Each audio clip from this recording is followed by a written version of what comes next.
ಮಳೆಗಾಲದಲ್ಲಿ ಮಕ್ಕಳ ದೇಹದಲ್ಲಿ ರೋಗ ನಿರೋಧಕ ಶಕ್ತಿ ಹೆಚ್ಚಿಸಿ ಆರೋಗ್ಯ ಕಾಪಾಡುವ ಆಹಾರಗಳು. ಮಳೆಗಾಲ ಬಂದಾಕ್ಷಣ ಮಕ್ಕಳನ್ನು ಇಲ್ಲಸಲ್ಲದ ಆರೋಗ್ಯ ಸಮಸ್ಯೆಗಳು ಕಾಡುವುದು ಸಹಜ. ಅದಕ್ಕಾಗಿ ಮಕ್ಕಳ ರೋಗ ನಿರೋಧಕ ಶಕ್ತಿ ಹೆಚ್ಚಿಸುವತ್ತ ಗಮನ ಹರಿಸಬೇಕು. ಮಾನ್ಸೂನ್ನಲ್ಲಿ ಮಗುವಿನ ರೋಗ ನಿರೋಧಕ ಶಕ್ತಿ ಹೆಚ್ಚಿಸಿ ಆರೋಗ್ಯ ಕಾಪಾಡಲು ಈ ಕೆಲವು ಆಹಾರಗಳನ್ನು ತಪ್ಪದೇ ನೀಡಬೇಕು.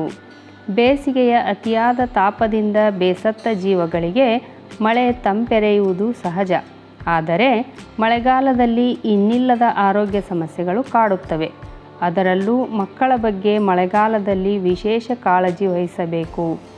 ಮಳೆಗಾಲದಲ್ಲಿ ಮಕ್ಕಳಿಗೆ ಆರೋಗ್ಯ ಸಮಸ್ಯೆ ಎದುರಾಗುವುದು ಹೆಚ್ಚಿದ ಆರ್ದ್ರತೆ ಮತ್ತು ಏರಿಳಿತದ ತಾಪಮಾನವು ವಿವಿಧ ಬ್ಯಾಕ್ಟೀರಿಯಾ ಮತ್ತು ವೈರಸ್ಗಳ ಬೆಳವಣಿಗೆಗೆ ಪರಿಪೂರ್ಣ ವಾತಾವರಣವನ್ನು ಸೃಷ್ಟಿಸುತ್ತದೆ.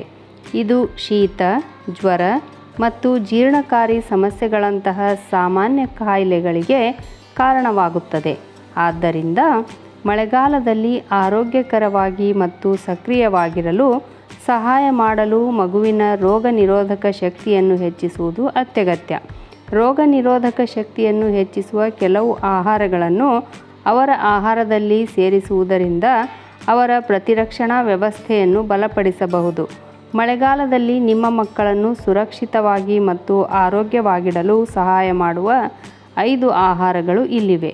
ಸಿಟ್ರಸ್ ಅಂಶವಿರುವ ಆಹಾರಗಳು. ಕಿತ್ತಳೆ, ನಿಂಬೆ, ಬೆರ್ರಿಯಂತಹ ಸಿಟ್ರಸ್ ಅಂಶ ಇರುವ ಹಣ್ಣುಗಳಲ್ಲಿ ವಿಟಮಿನ್ ಸಿ ಸಮೃದ್ಧವಾಗಿದೆ. ಇದು ಪ್ರತಿರಕ್ಷಣಾ ವ್ಯವಸ್ಥೆಯನ್ನು ಬಲಪಡಿಸುವ ಪ್ರಮುಖ ಪೋಷಕಾಂಶವಾಗಿದೆ. ವಿಟಮಿನ್ ಸಿ ರಕ್ತ ಕಣಗಳ ಉತ್ಪಾದನೆಯನ್ನು ಹೆಚ್ಚಿಸುತ್ತದೆ. ಇದು ಸೋಂಕುಗಳ ವಿರುದ್ಧ ಹೋರಾಡಲು ಅವಶ್ಯ. ಹಾಗಾಗಿ ಮಕ್ಕಳಿಗೆ ಕಿತ್ತಳೆ ಹಣ್ಣು ಅಥವಾ ಕಿತ್ತಳೆ ಹಣ್ಣಿನ ರಸ ಸೇವಿಸಲು ಪ್ರೋತ್ಸಾಹ ನೀಡಿರಿ. ಶುಂಠಿ ಮತ್ತು ಜೇನುತುಪ್ಪ. ಶುಂಠಿಯು ಪ್ರಬಲವಾದ ಉರಿಯೂತ ಮತ್ತು ಉತ್ಕರ್ಷಣ ನಿರೋಧಕ ಗುಣಗಳನ್ನು ಹೊಂದಿದೆ. ಇದು ರೋಗ ನಿರೋಧಕ ಶಕ್ತಿಯನ್ನು ಹೆಚ್ಚಿಸಲು ಸಹಾಯ ಮಾಡುತ್ತದೆ. ನೈಸರ್ಗಿಕ ಪ್ರತಿರಕ್ಷಣಾ ವರ್ಧಕ ಮತ್ತು ಆಂಟಿಮೈಕ್ರೋಬಿಯಲ್ ಗುಣಲಕ್ಷಣಗಳನ್ನು ಹೊಂದಿರುವ ಜೇನುತುಪ್ಪದೊಂದಿಗೆ ಶುಂಠಿಯನ್ನು ಸಂಯೋಜಿಸುವುದು ಶಕ್ತಿಯುತವಾದ ನೈಸರ್ಗಿಕ ಪರಿಹಾರವನ್ನು ರಚಿಸಬಹುದು. ನೀವು ನಿಮ್ಮ ಮಗುವಿಗೆ 1 ಟೀ ಚಮಚ ಜೇನುತುಪ್ಪದೊಂದಿಗೆ ಶುಂಠಿ ಚಹಾವನ್ನು ನೀಡಬಹುದು ಅಥವಾ ಅವರ ಊಟಕ್ಕೆ ತುರಿದ ಶುಂಠಿಯನ್ನು ಸೇರಿಸಬಹುದು. ಮೊಸರಿನಲ್ಲಿ ಕಂಡುಬರುವ ಪ್ರೋಬಯಾಟಿಕ್ಗಳು ಆರೋಗ್ಯಕರ ಕರುಳನ್ನು ಕಾಪಾಡಿಕೊಳ್ಳಲು ಸಹಾಯ ಮಾಡುವ ಪ್ರಯೋಜನಕಾರಿ ಬ್ಯಾಕ್ಟೀರಿಯಾಗಳಾಗಿವೆ. ಇದು ಬಲವಾದ ರೋಗ ನಿರೋಧಕ ವ್ಯವಸ್ಥೆಗೆ ಅವಶ್ಯಕವಾಗಿದೆ.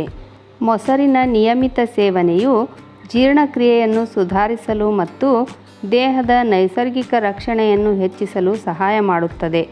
ಸಾದಾ ಮೊಸರನ್ನು ಆರಿಸಿ ಮತ್ತು ಸಕ್ಕರೆ ಸೇರಿಸಿದ ಮೊಸರನ್ನು ಮಕ್ಕಳಿಗೆ ಕೊಡಬೇಡಿ. ಅರಿಶಿನವು ಶತಮಾನಗಳಿಂದಲೂ ಅದರ ಔಷಧೀಯ ಗುಣಗಳಿಗಾಗಿ ಬಳಸಲ್ಪಟ್ಟಿರುವ ಮಸಾಲೆಯಾಗಿದೆ. ಇದು ಕರ್ಕ್ಯೂಮಿನ್ ಅನ್ನು ಹೊಂದಿರುತ್ತದೆ. ಇದು ಬಲವಾದ ಉರಿಯೂತದ ಮತ್ತು ಉತ್ಕರ್ಷಣ ನಿರೋಧಕ ಪರಿಣಾಮಗಳನ್ನು ಹೊಂದಿದೆ. ಸೂಪ್, ಸ್ಟ್ಯೂ ಅಥವಾ ಹಾಲಿನಂತೆ ನಿಮ್ಮ ಮಗುವಿನ ಊಟಕ್ಕೆ ಅರಿಶಿನವನ್ನು ಸೇರಿಸುವುದು ಅವರ ರೋಗ ನಿರೋಧಕ ಶಕ್ತಿಯನ್ನು ಹೆಚ್ಚಿಸಲು ಸಹಾಯ ಮಾಡುತ್ತದೆ. ಬಾದಾಮಿಯು ವಿಟಮಿನ್ ಇಯ ಉತ್ತಮ ಮೂಲವಾಗಿದೆ.